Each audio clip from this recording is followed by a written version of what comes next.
Sigamos con el análisis de las palabras del Mesías declaradas en el siguiente versículo. Mateo 26, 26 al 28.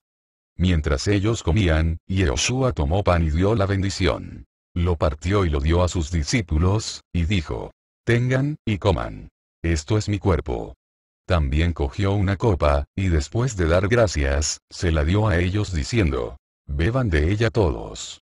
Porque esto es mi sangre de la nueva alianza, la cual se derrama para el perdón de los pecados de muchos. Este versículo es muy conocido, pero a su vez, es poco comprendido. Esto se debe a la descontextualización de los conceptos nueva alianza y los muchos. Analicemos correctamente estos conceptos, en su hebreo original, en base a la versión hebraica de Mateo, mejor conocida como el Mateo hebreo de Shem Tov. Mateo 26, 26 al 28. Mientras ellos comían, Yehoshua tomó pan y dio la bendición. Lo partió y lo dio a sus discípulos, y dijo: Tengan, y coman. Esto es mi cuerpo. También cogió una copa, y después de dar gracias, se la dio a ellos diciendo: Beban de ella todos. Porque esto es mi sangre de la Brit Hadashah, o nueva alianza, la cual se derrama para el perdón de los pecados de Arrabim, o los muchos. Estudiemos ambos conceptos por separado. Iniciemos con el concepto Brit Hadashah o nueva alianza.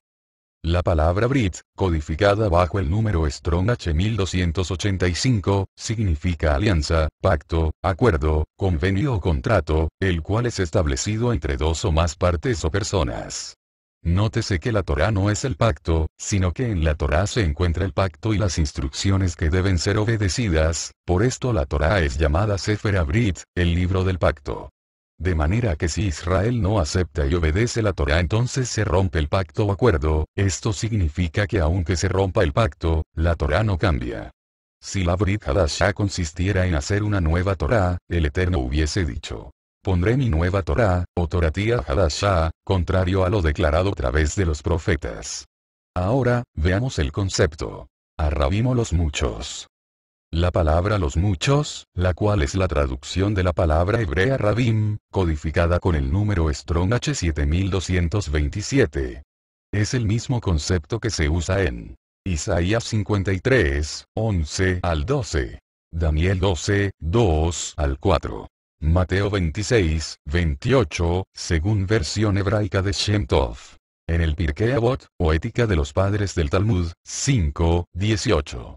En los rollos del Qumran, un Qup'eav 10, 11 y 4 Qup'ena 2, 8, para referirse a la comunidad de Israel, es decir, los que verdaderamente son Israel, no por el hecho de haber nacidos en la tierra de Israel o descender de un israelita, sino los que son fieles al Eterno y por ende a su Torá. Entonces, en base a esta correcta comprensión de los conceptos analizados, veamos nuevamente el versículo en estudio, pero desde el contexto y la perspectiva adecuada. Mateo 26, 26 al 28. Mientras ellos comían, Yehoshua tomó pan y dio la bendición. Lo partió y lo dio a sus discípulos, y dijo: Tengan, y coman. Esto es mi cuerpo. También cogió una copa, y después de dar gracias, se la dio a ellos diciendo: Beban de ella todos. Porque esto es mi sangre de la nueva alianza, la cual se derrama para el perdón de los pecados de la comunidad de Israel. Ahora ya en contexto, veamos a la armonía de acuerdo con lo declarado por el Eterno a través de sus profetas.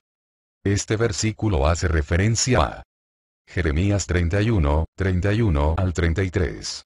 Miren, viene un tiempo, declara Yahweh, cuando haré una Brit Hadashah, o nueva alianza, con la casa de Israel, es decir, Efraín, y con la casa de Yehudá. No será como la alianza que hice con sus padres, cuando los tomé de la mano para sacarlos de la tierra de Mitzraim, o Egipto, una alianza que ellos violaron, de modo que yo los rechacé, declara Yahweh. Y, pondré mi Torá en su interior y la escribiré en su corazón.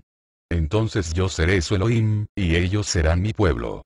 Entonces podemos concluir muy claramente, que la Brit Hadashah o nueva alianza es con la casa de Israel, o Efraín, y con la casa de Yehudá, es decir con la comunidad de Israel o Arrabim, y no con los gentiles, u otros pueblos, como muchos equivocadamente enseñan.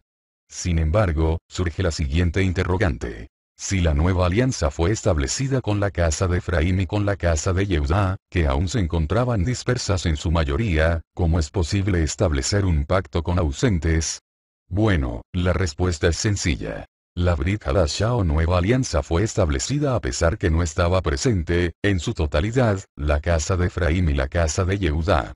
Esta declaración está respaldada con el siguiente versículo de la Torá. Deuteronomio 29, 14 al 15. Yo hago esta alianza, con sus sanciones, no solamente con ustedes, sino tanto con los que están aquí con nosotros hoy delante de Yahweh, nuestro Elohim, como con los que no están con nosotros hoy. Por lo que podemos ver, que es perfectamente legal hacer un pacto o alianza entre comparecientes aún no presentes, pues es un pacto eterno. Ahora, para finalizar con el análisis del mensaje proclamado por el Mesías, veamos este versículo que nos traerá a colación otros dos conceptos que han sido mal interpretados por muchos.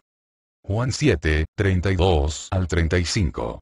Los fariseos oyeron que la multitud comentaba estas cosas sobre él, y los principales sacerdotes y los fariseos enviaron guardias para apresarlo. Entonces Yehoshua dijo: Todavía estaré con ustedes un poco de tiempo. Luego iré al que me envió. Ustedes me buscarán pero no me hallarán, pues a donde yo voy a estar, ustedes no podrán ir. Entonces los judíos, o los de Judea, se decían entre ellos: ¿A dónde se irá este que nosotros no lo hallemos? ¿Acaso se irá a la dispersión entre los griegos, o los israelitas helenizados, para enseñarles a los griegos, o los israelitas helenizados? Como podemos apreciar con claridad, el pueblo de Israel estaban conscientes de la reveladora verdad de que la casa de Efraín se encontraba aún dispersada entre las naciones. La confusión al estudiar estas palabras, se debe al hecho que no se comprende el contexto cultural de dos conceptos usados en dicho texto. Estos conceptos son judíos y griegos. Veamos la correcta conceptualización de los mismos. Las palabras traducidas al castellano como judíos y griegos, son iudaios, codificada con el número Strong G 2453. Y Helen, codificada con el número Strong G 1672, respectivamente. La palabra judaísmo como definición surge con la invasión griega a Israel. La palabra judaísmo viene del griego judaísmos, y fue usada en escritos por judíos del siglo I y anteriores. No como religión judía, sino como el ismo de los descendientes del reino del norte, o sea, Yehudá. Esto es refiriéndose al modo de vida o sus costumbres. Tal como cualquier otra nación o gente pudiese tener, y no necesariamente refiriéndose a una religión. El sufijo griego ismos significa lo concerniente a, en este caso lo concerniente a la gente de Yehudá. Por ende judaísmos es una palabra usada para hacer la diferencia con las costumbres de los de Grecia, llamadas helenismos. Esta diferenciación la podemos apreciar en 2 de Macabeos 2, 21, 4, 13, 8, 1 y 14, 38. Se puede hablar entonces desde esta perspectiva del judaísmos de los fariseos, saduceos o esenios, entre otros movimientos dentro de Israel, pues ellos se originaron no entre las naciones con los descendientes del reino del norte, sino en Israel con los descendientes del reino del sur. De ahí, el término judíos, en el siglo I son los del reino de Yehudá o los de Judea, y no los adherentes a la religión judía. Es un error usar el término judíos relacionado con religión judía cuando hablamos del siglo I. Sería absurdo pensar que cuando Pilatos puso en el madero Yeshua de Nazaret rey de los judíos, se refería al rey de una religión. Pilatos obviamente se refería al rey de los descendientes del reino de Yehudá, pues Yeshua era un descendiente de David. Entonces, podemos concluir que los de la región de Judea y Galilea se diferenciaban de los que vivían permanentemente entre las naciones, ya sean descendientes del reino de Yehudá que se helenizaron o los descendientes del reino de Efraín que estaban esparcidos entre las naciones.